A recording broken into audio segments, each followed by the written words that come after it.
Nagkayayaan nga kami nitong katrabaho ko dahil day off namin. Pagkadating ko nga, nagulat ako. Ang nasa isip ko, mukhang mahal dito ah. Saan naman kaya abot ang 800 pesos kong dala? Sabi niya sa akin, masarap ang pagkain dito. Mukhang masarap nga talaga. At mukhang uuwi ako na naglalakad at makakapaghugas pa yata ako dito ng plato. Andito na nga din ako, paano pa ako makakapag-back out nito? Aray ko, kalad ka rin kasing babae to eh. Tutal, nandito na rin ako, nag-inquire na ako dito sa 88 Hot Spring Resort. Meron pala dito silang tour. Kung gusto nyong pumunta sa Pagsanghan Falls, pwedeng pwede. Dito nga pala ito sa Los Baños, Laguna. Tabi lang ng kalsada, pwede nyong i-waste. At saka, madali nyo lang mahahanap. I-Google Map nyo na lang yan. Naglakad na nga kami at dito kami kakain sa Makiling Inihaw Garden. Parang ang mga pumupunta dito may mga sasakyan na. Ay naku talaga, mukhang makakapaghugas talaga ako ng plato dito ah.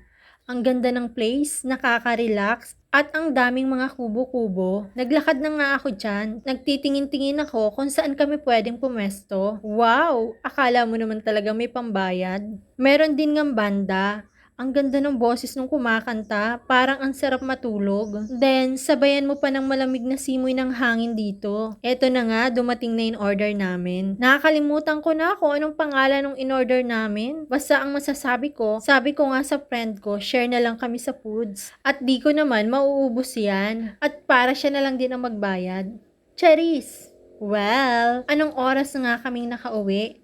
Nakaka-enjoy at nakaka-relax dito. Kaya tinatamad umuwi ang mga person. Kung gusto nyong mag-inom, sa kabilang side meron bar. Pwede kayong umorder ng mga drinks. May swimming pool din. Hindi ko lang sure kung pwedeng mag-swimming. Ang ganda dito. Ginabi na nga kaming masyado, kaya uuwi na ang mga layas. Tamang lakad ang mga person, no? Safe naman dyan maglakad. Saka may ilaw naman at merong mga security guards. Salamat mga kumare. Hanggang sa muli.